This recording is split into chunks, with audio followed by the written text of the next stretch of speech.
O mal da gente amar tanto este universo Marvel é que até quando os caras fazem algo meio confuso, meio truncado, ainda assim a gente bate palma, elogia, fazer o quê, né? E eu tô falando isso porque hoje é dia de falar sobre o terceiro episódio do Loki, a variante do Loki que não é o Loki, as revelações sobre a TVA e muito mais você confere agora. Vamos lá!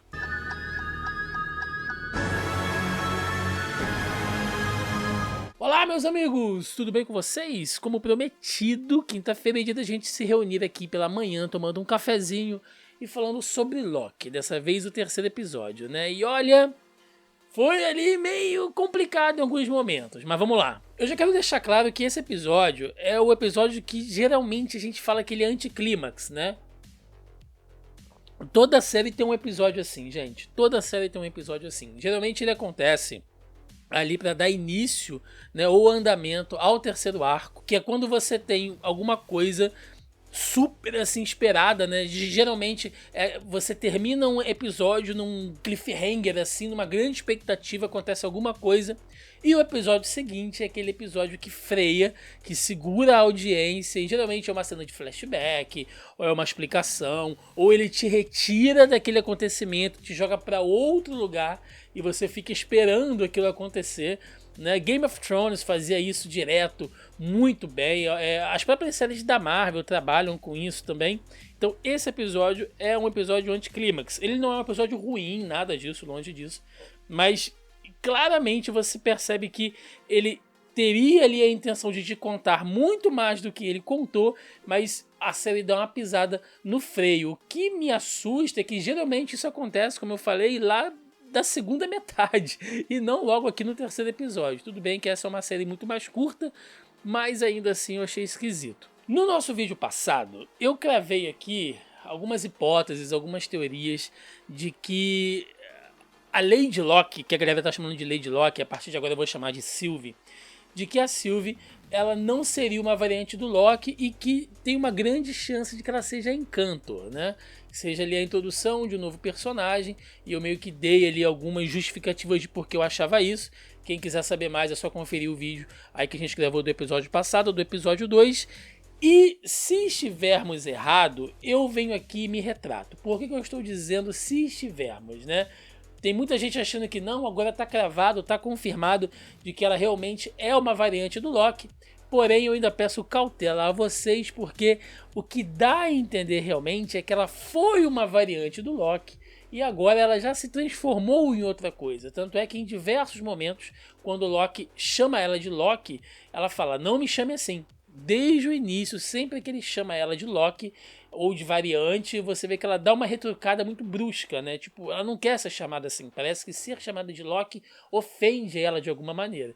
Então ela provavelmente foi um Loki, mas com o passar do tempo ela foi se transformando e hoje ela já é outra coisa. Então por isso que ela se comporta de uma maneira diferente, ela tem estratégias e táticas não convencionais de um Loki. Então eu ainda tô apostando as minhas fichas que na verdade ela seja outra coisa ou até o final da série ela se transforme definitivamente em um outro personagem. Inclusive, em um dos diálogos, quando eles estão dentro daquele trem, tentando chegar lá na Arca, naquele planeta que tá acontecendo aquele apocalipse e tal, que eles estão conversando, que o Loki tá falando sobre a mãe dele, né, que a Sylvie pergunta como ele aprendeu a usar magia e tudo mais, dando a entender que ela não sabe. Depois ela diz também que ela acabou aprendendo esse encantamento que ela usa sozinha, o que é muito estranho, até o Loki acha isso estranho. E aí ela pergunta para o Loki sobre a mãe dele. Você vê que ela usa até um tom assim, um pouco mais suave, como se ela também tivesse até um pouco emocionada.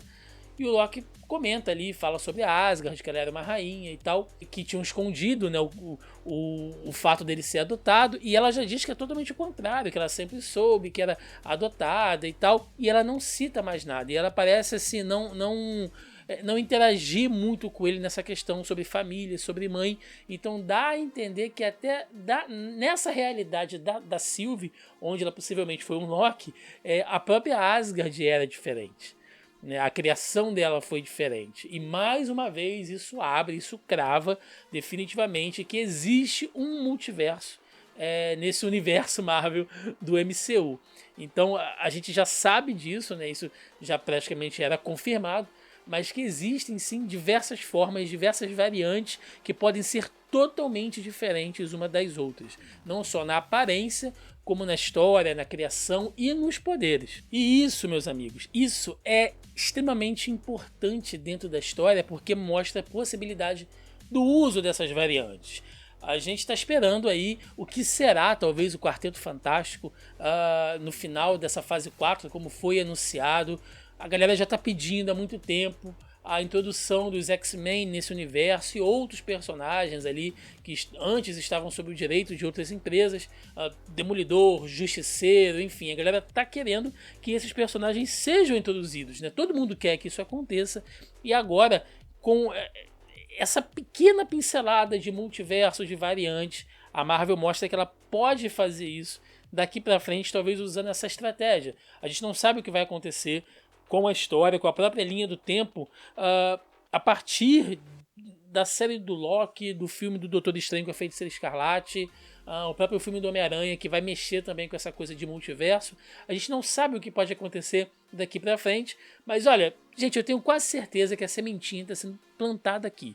Tá? A introdução do Quarteto Fantástico a gente ainda não sabe, mas provavelmente talvez até os X-Men possam ser introduzidos aqui com essa coisa de multiverso, de variantes, de pessoas com poderes diferentes, vindo de universos diferentes, se encontrando.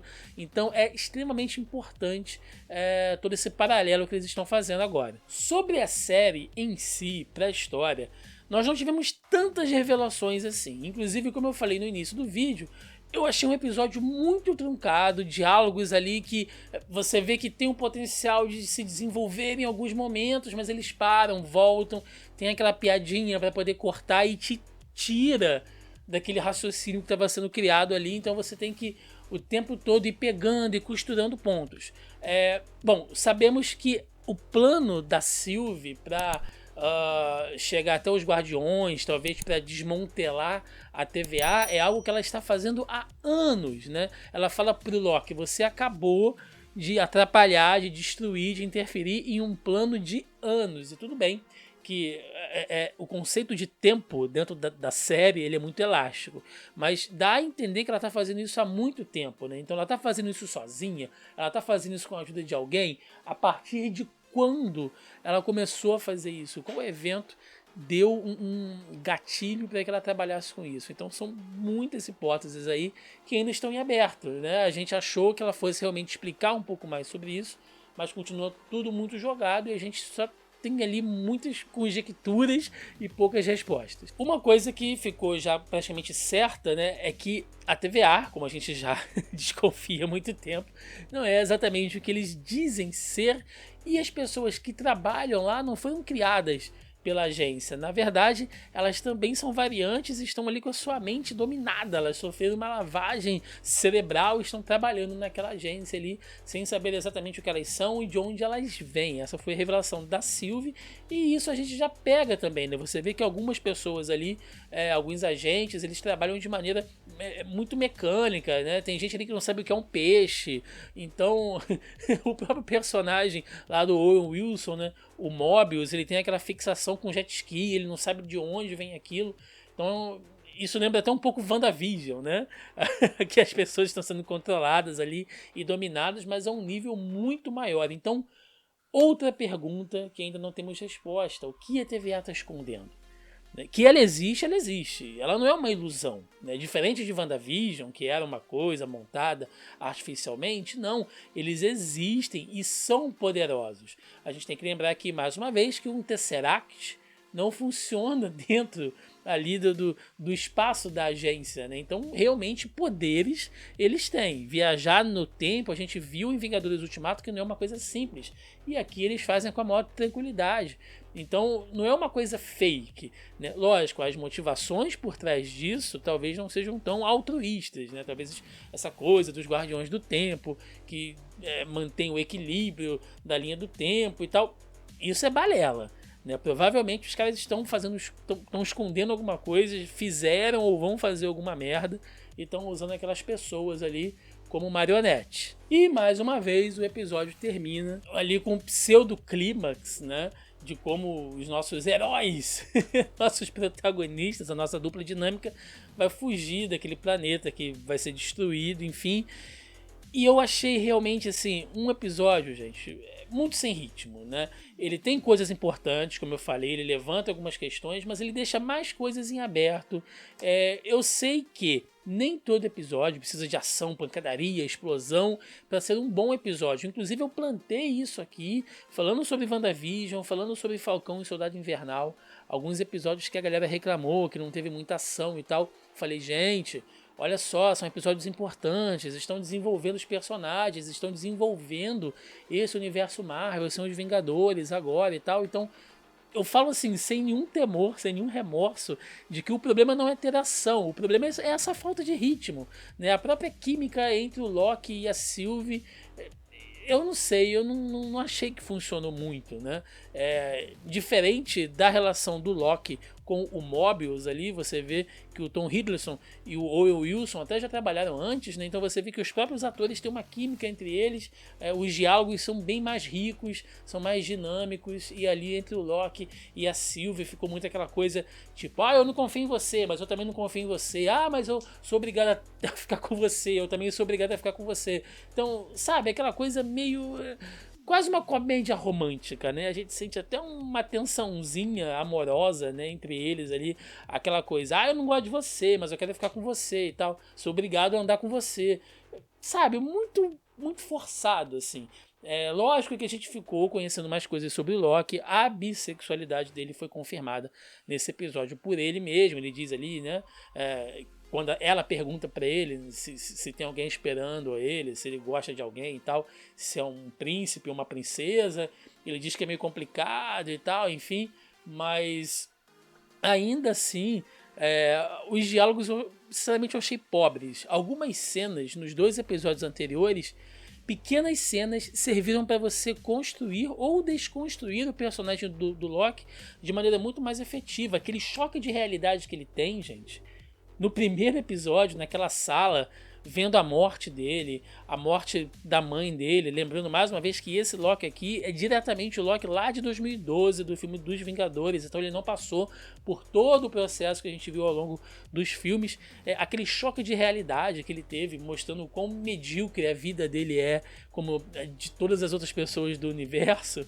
né, como ele vai ter um fim medíocre como qualquer um, aquilo deu um choque de realidade nele, enquanto ele estava vendo os arquivos da agência no segundo episódio, que ele fica sabendo sobre o Ragnarok, né, que vem até aquela lágrima no olho dele. Uma pequena cena mostra muito sobre o personagem, né, do que ele guarda dentro dele, dos verdadeiros sentimentos dele. Você não precisa dele falando com uma outra versão dele, explicando sobre a vida dele, sabe? Eu achei um recurso um pouco pobre, um pouco forçado. Então ele é um episódio que ele começa meio sem ritmo, ele demora a desenvolver as coisas e termina seco. Tipo, olha, inclusive um final até esquisito, né? Eu quero aqui ressaltar que aqueles soldados daquele planeta lá de Lamentes 1, né? Parabéns, né? São assim um exemplo de fidelidade contratual, porque o mundo tá acabando, tá caindo um planeta, uma lua ali em cima deles, e os caras estão preocupados com quem pagou passagem no trem, com quem vai chegar não sei aonde, né? Então, assim, são realmente funcionários exemplares. Tô aqui batendo palma pra essa galera. Bom, gente, é isso, né? Episódiozinho complicado, mas ainda tem muita coisa pra ser revelada. Continuo empolgado e eu quero saber a opinião de vocês.